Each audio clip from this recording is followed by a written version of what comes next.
Hi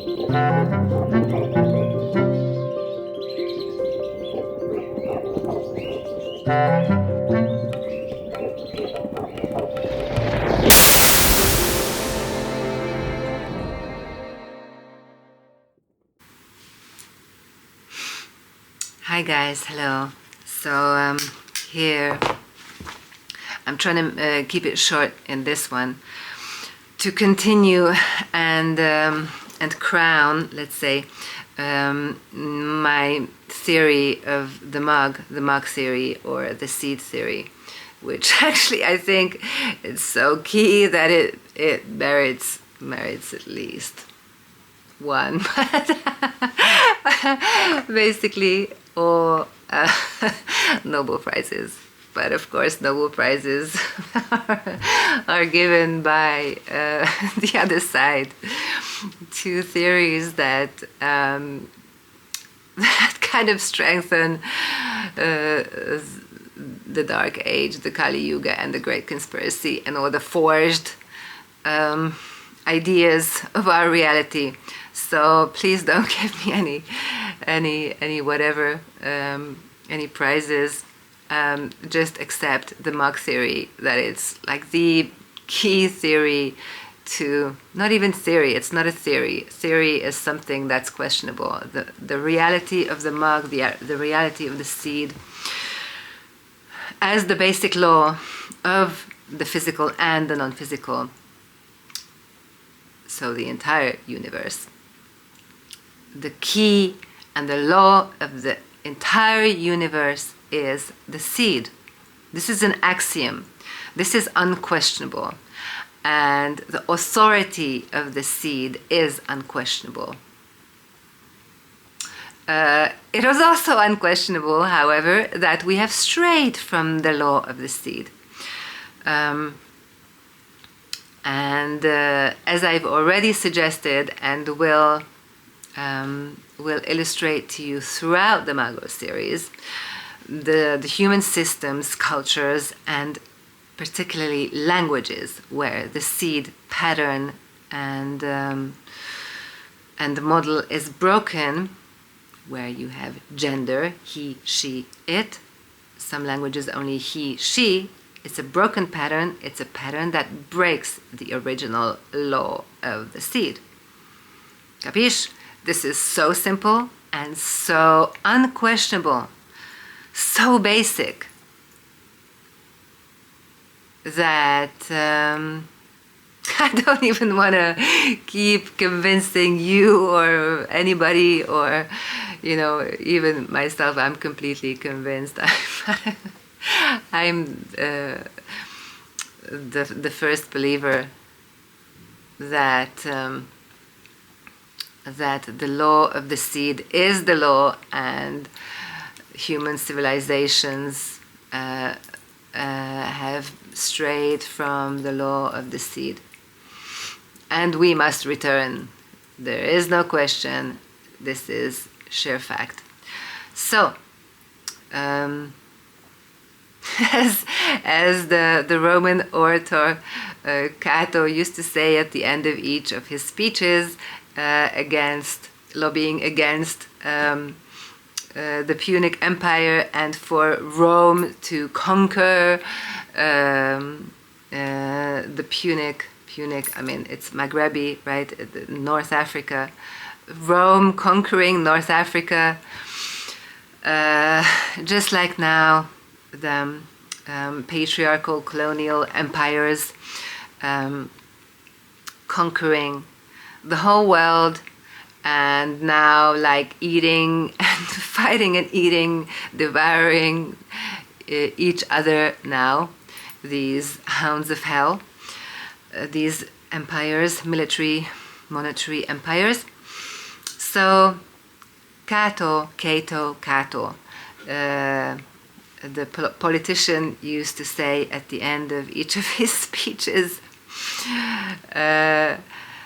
and I suggest, and furthermore, I suggest that Carthage must be destroyed.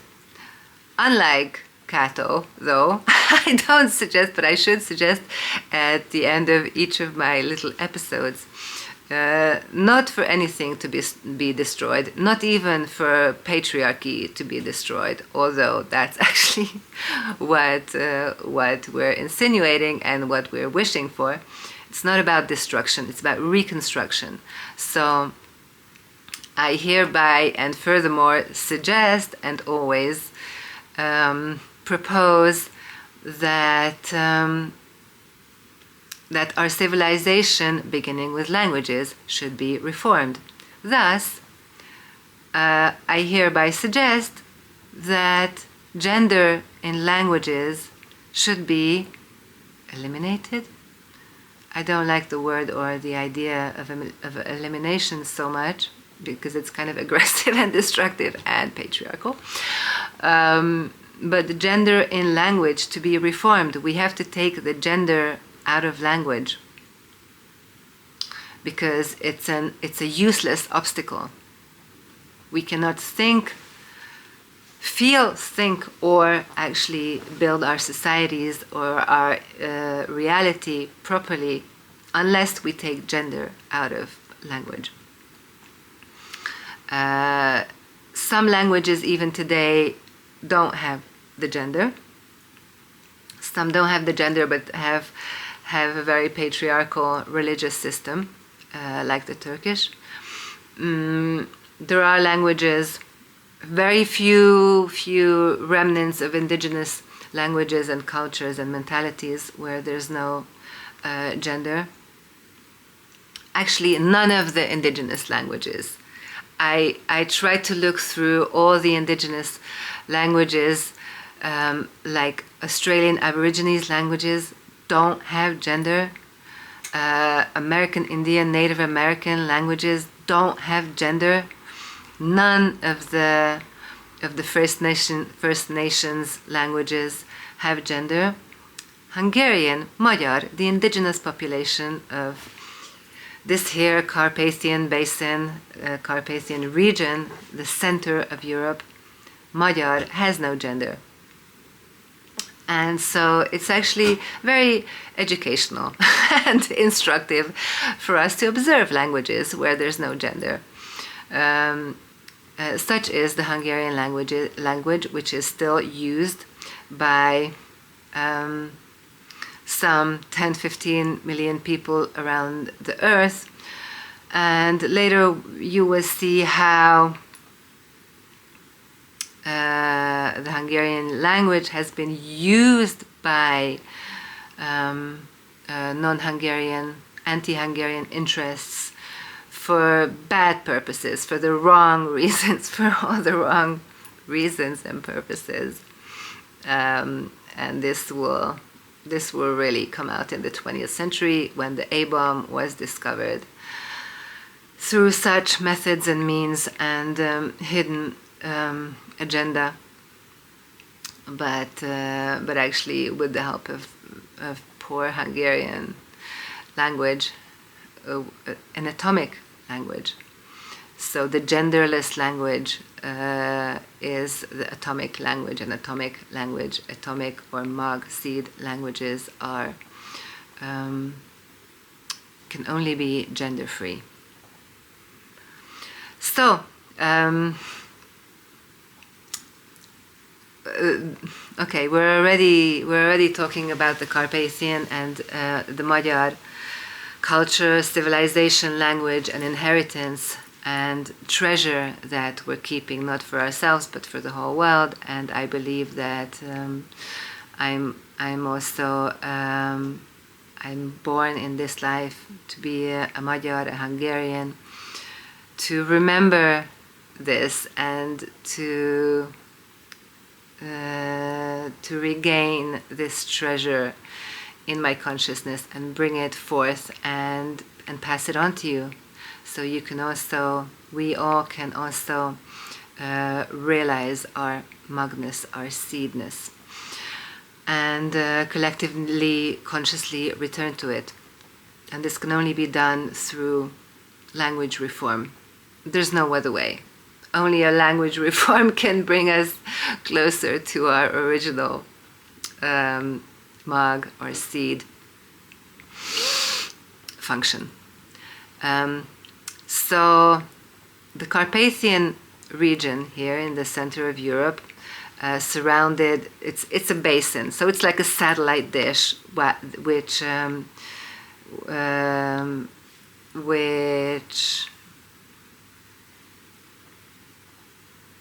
like a grail receives cosmic energy. And it's not like this is some kind of chosen or superior region, by no means. It's like a model region to show us that everything functions in this way. This is how the seed works. So there's a cosmic energy that enters into this satellite dish, which is the Carpathian Basin, a very precise geopolitical unit surrounded by great hills, right? The Alps basically to the west and the Carpathian to the east. But it's really a circle, a circular unit, which functions like a seed, receiving and transforming huge bundles of energy and making this energy or these energies user-friendly, basically, for us humans to utilize this energy. And this can go really, really far, because we know that ancient civilizations used so-called high technology to build and to receive and to transform, to use massive energy. And this is like the most simple method, or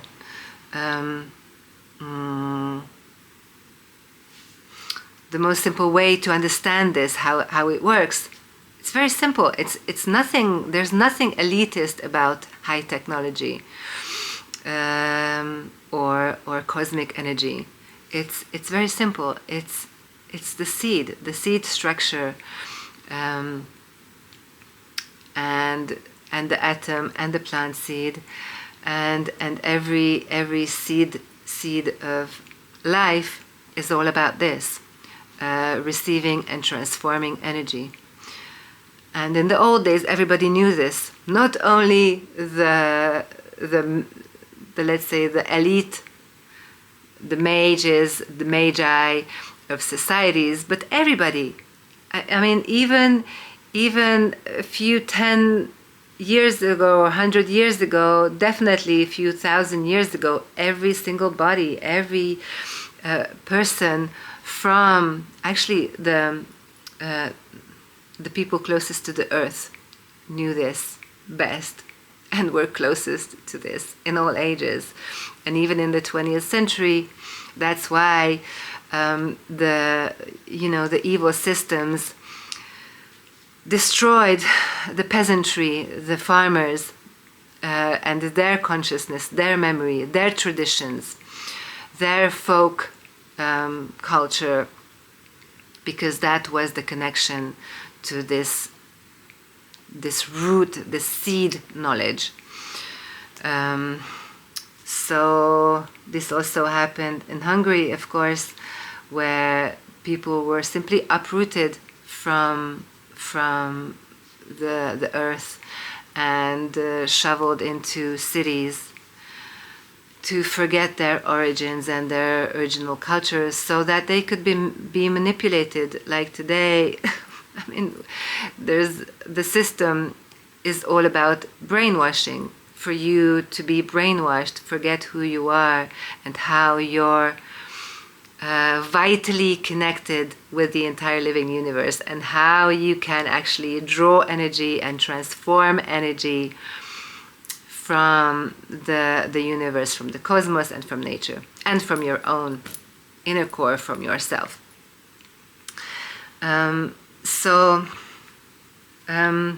The Carpathian Basin used to be called MAGURA Basin. this has been long forgotten, but there are proofs. There are Magura hilltops all over the Carpathian and Maguras all around the world. And Magura means literally Lord of the seed, Magura, the Lord of the seed. This is a kind of an extra extension of my Mag theory and work, where I realized it's the 12-fold system, the 12-petaled flower. That's the Magura, which comes from the Mag, the seed. So if you think of the trinary structure of the seed, you multiply the 3 by 4, which is the 4 elements, unquestionable, and you get 12. So 3 times 4, 4 times 3 is 12, and this is how we get the systems of 12 in every single culture all over the world, in all walks, all parts of culture, mythology, legend. The system of the 12, like the knights of the Round Table, the 12 apostles, the 12 tribes, etc., etc. I'm not gonna go into it because I want to leave some space for you to think and consider this too. It's everywhere, right? Everywhere the system of the 12 is there, and the system of the 12 is nothing but the system of the seed, the most basic system that comes from the law, the trinary law of the seed. Here you see this symbol that I wear on my right shoulder.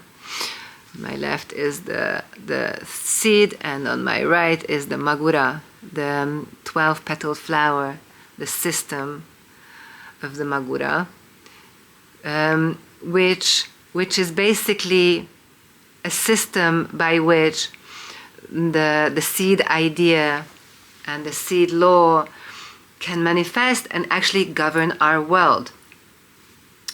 That's why King Arthur and the Knights of the Round Table, it's a government, it's a governmental system. And one can, and I have structured the 12 as 12 different aspects, 3 times 4, 12 different aspects of our common reality, like 12 ministries. The 12 knights or the 12 apostles, or the 12 tribes, they represent 12 angles of reality, 12 sides and aspects of reality, which help us govern ourselves, help us govern our world, guide us. But this is so organic, this is so natural, this is so obviously given that it's not made up. It's not a man-made structure, it's a cosmic, universal structure present everywhere. So this is kind of the governmental system that we should return to. But of course we can only return to this formally if we return to it essentially as well, by returning to the law of the seed. One beautiful symbol, actually it's not a symbol, it's an entity of the Magura, the 12-fold system, in the Carpathian region, in the Magyar kingdom, the ancient Arche Regnum, the ancient first kingdom of the earth, which is the core memory of us all, and the core memory of human civilization, Arche Regnum, the ancient kingdom, divine kingdom on earth, with 12 ministries, 12 aspects, 12 ministers. we have the Hungarian, the Magyar Holy Crown. So we have this holy crown that's actually sitting in the parliament right now. You can see it. It's presented as a precious artifact of human history, but it's not. It's much more than that. The Holy Crown is an entity. It's like a portal. It's a portal, practically.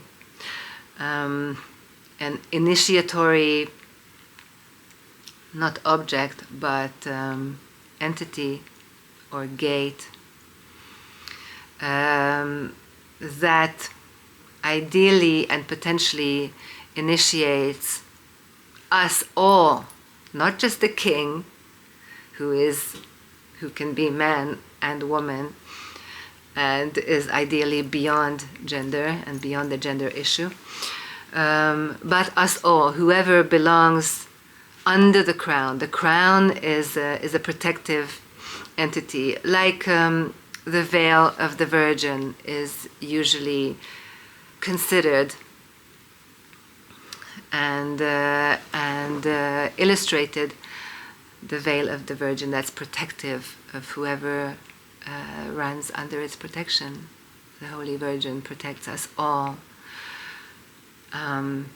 who pray or who wish for protection of sanctity, of holiness, of divinity. And thus the Holy Crown has always protected its people. And that's why the Hungarian, the Magyar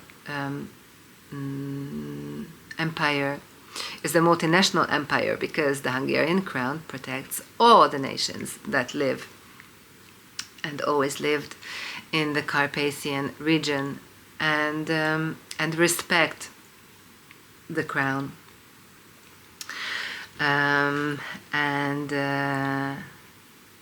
And live by the law and constitution, practical, political, legal constitution of the crown.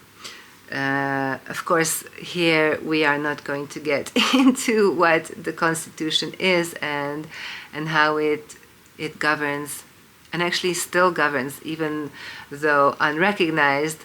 The crown and its constitution still govern us. Even though we are now a republic, the power of the crown remains, and the power of this system remains a reality. So the crown itself contains this 12-fold system, the MAGURA system. The story of the crown is a whole amazing story in itself, and I think I'm not going to get into it here. Let me just say that the story of the Holy Crown and the story of this kingdom, the Hungarian kingdom, and its people, and the story of the whole of humanity, the original spirit of humanity, the essence of humanity, is connected. So somehow the whole of humanity's going into darkness to then be awakened, to awaken again, hopefully now. It's all illustrated and even coded in and by the story of the seed and the crown, which is kept by the people of the seed. This might all seem very hazy, but I hope that these seeds of truth will sprout and take root in you and in our collective, and bring about their fruits. Thank you. Peace.